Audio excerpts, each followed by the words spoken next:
एक बार गौतम बुद्ध नगर में घूम रहे थे। तभी बुद्ध ने सुना कि उस नगर में रहने वाले कुछ लोग बुद्ध को बुरा भला कह रहे और बद्दुआ दे रहे। ऐसा इसलिए क्योंकि उस नगर में रहने वाले कुछ बुद्ध विरोधियों ने आम नागरिकों के मन में ये बात बिठा दी थी कि गौतम बुद्ध एक ढोंगी व्यक्ति है और ये उनके धर्म को भ्रष्ट कर रहे हैं। इस वजह से उस नगर में रहने वाले लोग बुद्ध को पसंद नहीं करते थे और उनको अपना दुश्मन मानते थे। तो बुद्ध ने जब लोगों को इन गालियों को सुना, कोने में शांत खड़े रहे, उनकी बुरी बातों को आराम से सुनते रहे।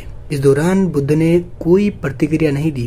कुछ देर बाद जब लोग बुद्ध को भला बुरा कहकर थक गए और चुपचाप हो गए, तो गौतम बुद्ध ने उन लोगों से कहा, क्षमा चाहता हूँ, लेकिन अगर आप लोगों की बातें खत्म हो गई है तो मैं यहाँ से जाऊं। ये सुनकर उनको बुरा कहने वाले लोग बहुत आश्चर्यचकित हुए। तभी वहां मौजूद लोगों में से एक व्यक्ति ने बोला, हम लोग तुम्हारा गुणगान नहीं कर रहे हैं, हम लोग तुमको गाली दे रहे हैं, बुरा भला कह रहे हैं। क्या तुम पर इन बातों का कोई असर नहीं हो रहा है?